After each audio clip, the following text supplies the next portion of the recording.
2차 전지 섹터가 이제 좀 심한 말로 좀 끝난 거 아니냐? 좀 심한 말이라 그랬어요. 이제 심하지 않은 말로서는 쉬어야 되는 거 아니냐? 네, 쉬어야 되는 것 아니냐? 끝난 거 아니냐? 이랬는데 웬걸 다시 역시 다시 보자 2차 전지 꺼진 불도 2차 전지 다시 올라오는데요. 목표가도 좀 줄줄이 올리고 있습니다. 염정 팀장님 2차 전지. 네, 2차 전지, 예, 그래도 믿을 건 2차 전지밖에 없나요? 성장 섹터에서 이제 2차 전지가 최근에 이제 에코프로비엠을 중심으로 해서 목표가가 계속 상향되고 있는데 일부 종목에 좀 국한되기는 해요. 2차 전지 내에서도 결국은 이제 실적과 대장주의 움직임이 크게 나타나고 있고요. 저는 이제 2차 전지는 이제 너무 많이 말씀을 드려서 종목에 대해서도 너무 잘 아시고 이제 그런 부분인데 저는 요즘에 이제 전기차 시장에 대한 결국은 전기차 시장이 잘 돼야지 2차 전지가 계속 쭉쭉 뻗어나가잖아요. 전기차 시장에 대한 관심이 좀 많이 있습니다. 왜냐하면 저도 지금 차를 구매하려고 지금 알아보고 있거든요. 네. 그런데 지금 차량이 없어요. 물류 대란으로 인해서 차량이 인도가 너무 안 되고 있고 수소차 사야 된다니까. 네? 전기차 사시려고요? 그래서 제가 같이 물어봤죠. 딜러한테 이제 전기차는 어떻게 되는 거냐. 요즘에 이제 분위기가 어떻게 되냐라고 했더니 아직은 전기차 수요가 그렇게 좀 수요가요? 생산이 안 되는 게 아니라? 둘 다겠죠. 수요도 지금 그걸 몇 대 몇으로 휘발유차랑 전기차를 사냐. 그랬더니 전 전기차를 사야 될 것 같은데 라고 이제 물어보니까 9대1로 여전히 휘발유라고 그러는 거예요. 여전히 전기차에 대한 좀 이제 불안감 또는 충전에 대한 문제 이런 부분이 아직도 해결되지 않았기 때문에 아직은 향후 5년 정도는 이제 그렇게 본다라고 하는데 그러면 전기차를 그러니 그럼 2차 전지도 아닌가라고 생각할 수 있지 반대죠. 저는 아직도 전기차가 갈 길이 많구나. 아직도 갈 길이 많이 남았다. 그럼 전기차를 빨리 보급률을 높여야 되는데 그럼 어떻게 해야 되느냐? 결국은 세제 혜택 또는 정부가 노력해야 되는 부분이잖아요. 전기차. 그래서 아직도 멀었어요. 갈 길이 더 멀었다. 근데 보조금이라는 게 뭐 처음에 줬다가 슬슬 줄이기 시작하니까 보조금 별로 없을걸요, 요즘? 맞아요. 그러니까. 그렇다고 보조금 때문에 휘발유차 살 걸 전기차 사진 않거든요. 네. 당장 충전할 데가 없는데. 네. 그런 문제가 저도 주변에 이제 많이 물어보고 이제 실질적으로 저도 한번 진짜 필요에 의해서 또는 약간의 좀 의도적으로 이제 그런 이야기를 좀 꺼내 보는데 아직은 그렇죠. 네. 우리가 투자자로서 그런 차 사야죠. 근데 전기차 못 사게 해서 충전할 데가 없어요.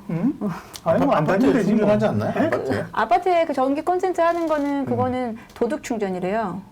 엥? 그러니까 그게 충전 있잖아. 앞 설치돼 있잖아요. 그건 이제 신축에는 의무적으로 이제 설치해야 되는 부분이 있지만 이제 저는 이제 신축 거 본인이 충전 기계를 하나 사면 됩니다. 맞아요. 뭐 그렇지만 이제 좀 그게 좀 원활하지 않다라는 거죠. 이제 그런 부분에서 아직도 갈 길이 멀다.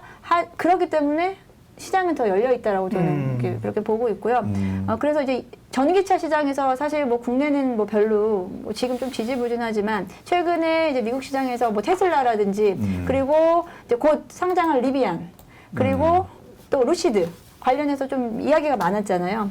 전기차 시장에 대해서 여전히 우리는 지금 2차 전지 좀 쉬고 가고 뭐 현대차, 전기차 좀 지지부진하지만 여전히 이제 미국 시장에서는 핫하다라고 봤을 때 이게 쉽게 꺼질 수 있는 뭐 지금 고점이다 더 빠질 수는 있겠지만 안 갈 섹터 아니라고 생각을 하고요. 이제 그에 대한 반증을 좀 보여준 게 이제 에코프로비엠이 된 것 같고요. 뭐 LNF도 조금 살짝 같이 따라 오르긴 했지만 지금은 조금 쉬어갈 때 좋은 종목 잘 골라서 가면 되지 않나라고 생각하고 지금 이렇게 빠진 또 이슈가 뭐였을까요? 테슬라는 잘 가고 있는데 우리나라 2차 전지는 다 못 간다. LFP 배터리잖아요. 근데 이제 에코프로비엠이 이제 IR 통해서 이야기를 한 게 LFP 배터리는 결국은 자기들은 그러니까 자기들이 아니고 지구들은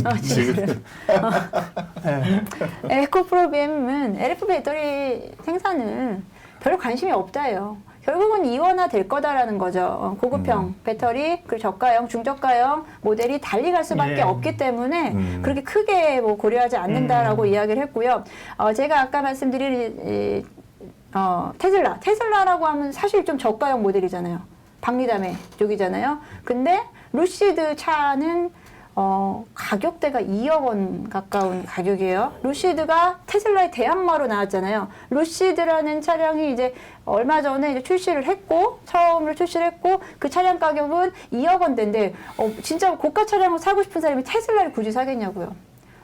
잘 빠진 더 이제 고가형 차량을 루시드란 차는 결국은 갈 길이 다른 거죠. 그리고 차량의 값의 대부분 거의 한 40~50% 이상을 그 배터리가 차지하고 있는데 테슬라는 가격을 낮추기 위해서 LFP 배터리에 대한 중국산 배터리를 채용을 하는 거고 뭐 루시드가 굳이 그렇게 하겠어요? 그렇게 봤을 때 결국은 전기차 시장도 이원화될 거고 배터리 네. 시장도 이원화될 수 있을 거고 뭐 이제 그런 이야기가 나오기 시작한 부분이지만 너무 과도하게 뭐 지금 뭐 우리 하이니켈 비중이 높은 우리 국내 배터리 소재주를 그렇게 걱정할 필요는 없을 거다라고 생각을 하고요. 뭐 그들도 마찬가지로 앞으로 LFP 배터리에 대한 대항적인 요소로 분명히 준비를 할 거지 그냥 그렇게 당하고 있겠어요? 2차 전지는 공부들을 좀 많이 해야 될 것 네. 같아요. 네, 지금 전고체 얘기도 네. 하셨는데 전고체를 굉장히 LFP 전고체 긴장하면서 지금 우리가 봤는데 전고체도 만능이나 능사는 아닌 것 같아요. 공부해 보니까 그다음에 다 전고체로 사실 가는 것도 아니고 네. 결국은 효율을 높이는 게 중요하고. 지금은 네. 이제 결국은 저도 그럼 어떻게 하지라고 생각했는데 네. 결국은 결국은 수요 자체가 그러니까 시장 자체가 나뉠 거라는 거죠. 나뉠 거라는 거고 이제 그런 부분에서 막연하게 2차 전지 좋다 했던 시기에서 지금 쉬어가는 것은 이제 그러면 뭐 우리 사실은 지금 뭐 작년까지만 해도 뭐 SK 이노베이션, LG 화학이 잘 나갔던 건 거의 독주를 했잖아요. 글로벌 2차 전지 시장에서 독주를 하다가 결국은 경쟁자들이 생기고 그에 따라서 소재 쪽에서도 계속 변화가 있고 지금은 과도기적인 과정이고요. 이제 그 부분에서 그래도 변치 않는 부분은 분명히 있지 않을까. 라고 생각하고 시장은 아직도 열려있고 지금 에코프로 BM이 이렇게 실적에 대한 기대감이 실적에 대한 부분이 지금 당장의 실적이 아니고 2025년에서 23년에서 25년 사이의 수주에 대한 부분으로 이렇게 지금 시장에서 반영이 되고 있는 거잖아요. 네. 그래서요. 어떻게 임 팀장님은 네. 그러면 좋게 보시는 결국 이제 기업이 문제거든요. 왜냐하면 사실 오늘 보니까 뭐 SK가 캐파가 늘었다는 얘기도 있었는데요. 네. 보면 소재 쪽, 그다음에 또 못 가는 것도 있어요. 오늘도 이제 SKC 말씀들을 많이 말씀하시는데요. SKC 요? 뭐 못 가는 SKC나 혹은 포스코케미칼, SKIT 이런 거 못 가거든요. 그러니까 SKC도 SKC지만 좀 2차 전지 쪽에서 좋게 보는 기업 말씀해 주시라고요.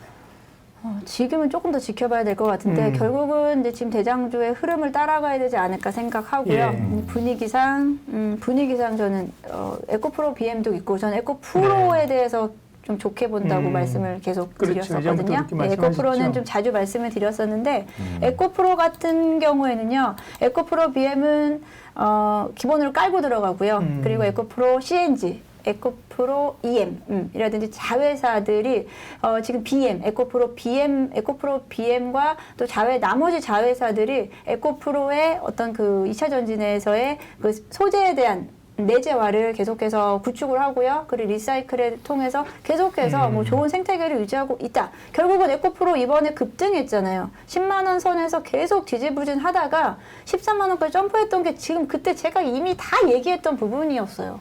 그렇죠. 뭐 저만 얘기했던 게 아니에요. 시장에서는 다 이미 있었던 얘기고 자회사의 가치가 더 이제 에코프로 더 자회사의 가치로 인해서 네. 더 좋은 지금 저평가되어 있다라는 얘기는 진짜 뭐 계속 나왔었는데 뭐 이제야 이제 또 이제 보여지는 모습인데 그 부분은 다음번 급등 나올 때도 똑같이 얘기할 것 같아요. 그때 얘기 다 했다.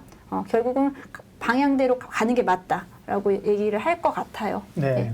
곽영훈 부장님, 2차 전지 얘기는 우리가 조금 더 하죠. 워낙 뭐 관심 있는 섹터이고요. 종목별로 수익 낸 분도 있고 사실은 괴로운 분도 있으니까 곽영훈 부장님도 2차 전지 얘기를 다시 에코프로 BM 얘기도 하셨던 걸로 알고 있습니다. 뭐 계속 뭐 얘기를 하는 부분인데 네. 최근에 이제 그 뭐 배터리 부분에서 LFP 배터리에 대한 시장 이슈가 나오면서 어떤 센티멘탈이 좀 깨져버린 거죠. 네. 방향성이 좀 깨져버렸는데 그 부분이 기 말씀을 하신 것처럼 우려가 과했다라고 볼 수 있는 것 같고 이 지금 그 뭐 이원화 개념으로 갈 수밖에 없는 경우 같고요.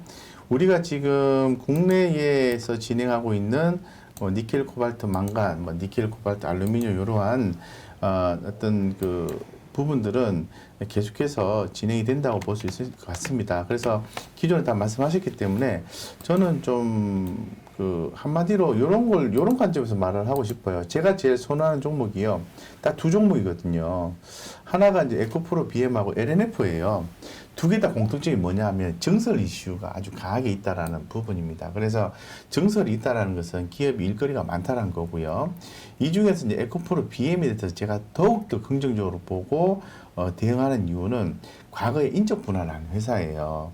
그러니까 역으로 무슨 얘기를 하고 싶냐면은 회사가 어떤 지배구조의 어떤 변화를 주는 시점에서는요, 어느 정도 미래에 대한 성장성이 확보가 되어 있는 시점에서 진행을 한다는 거고, 에코프로가 그걸 보여줬다는 거죠. 그래서 에코프로가 에코프로 BM 이렇게 인적 분할을 통해서 회사가 이렇게 사업 자회사인 에코프로 BM이 성장하니까 최대 주주인 에코프로의 주가도 올라가게 되는 거잖아요.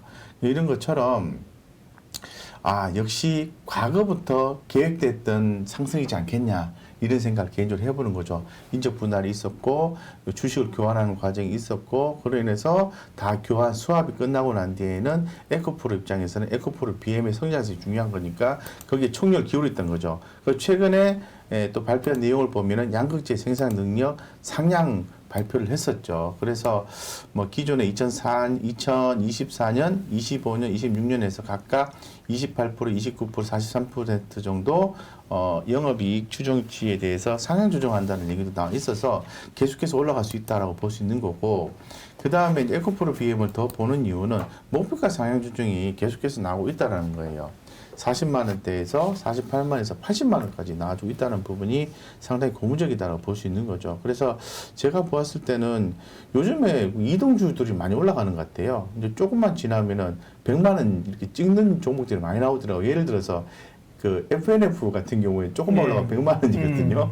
제가 볼 때는 에코프로 BM도 이 정설 이슈가 있고, 그리고 또 양극재 생산 능력 향상에 따른 호실적이 계속해서 나와준다면은 목표가 80만 원이 아닌 100만 원도 올라갈 수 있는 분위기가 연출되지 않을까라는 생각을 해보는 거죠. 그래서 이 종목 갖고 계신 분들은 많이 올랐자라는 개념보다는 추세 대응하시면서 끝까지 밀고 가는 전략이 좀 중요할 것 같다 생각이 들고, 네. 현재로서는 대장주가 에코프로 BM이라고 볼 수 있을 것 같습니다.